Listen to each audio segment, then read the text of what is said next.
Sejarah runtuhnya kerajaan bercorak Islam. Sebagaimana halnya kerajaan-kerajaan bercorak Hindu-Buddha, kerajaan-kerajaan bercorak Islam pun keruntuhannya lebih disebabkan oleh kemelut politik dan perpecahan dalam tubuh kerajaan mereka sendiri karena perebutan kekuasaan. Kemelut ini membuka peluang besar bagi pihak lain untuk campur tangan dalam urusan kerajaan. Pada akhirnya kekuasaan kerajaan jatuh ke tangan kolonialis. Kerajaan Islam Malaka adalah salah satu contoh yang mengalami kemunduran politik dan ekonomi yang mengakibatkan kekuasaannya jatuh ke tangan Portugis pada tahun 1511. Keruntuhan kerajaan-kerajaan bercorak Islam di Nusantara dapat dijelaskan sebagai berikut. 1.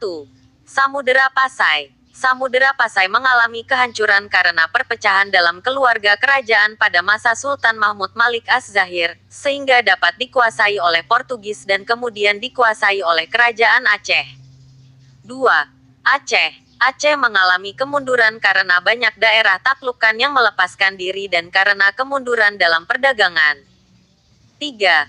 Demak. Demak yang paling berpengaruh dalam menyebarkan Islam di tanah Jawa, mengalami kemunduran sejak wafatnya Sultan Trenggono. Hal ini disebabkan karena kemelut politik yang berkepanjangan di antara keluarga kerajaan. 4.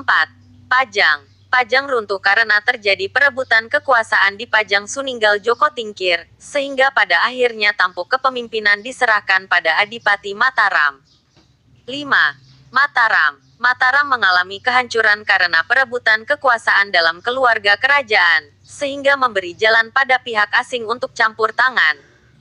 Akibatnya, kekuasaan kerajaan menjadi berkurang. 6. Cirebon.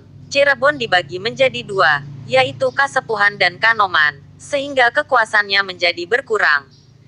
Pada akhirnya, Cirebon menjalin persahabatan dengan VOC sehingga semakin memperlemah kedudukannya. 7. Banten. Pada masa pemerintahan Sultan Haji, Banten takluk pada VOC sehingga berada di bawah pengaruh VOC.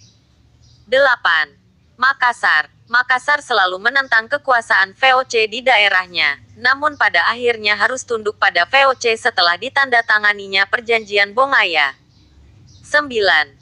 Ternate dan Tidore. Ternate dan Tidore mengalami kemunduran setelah jatuh ke tangan VOC, walaupun pada awalnya dapat mengusir Portugis dari tanah Ternate dan Tidore.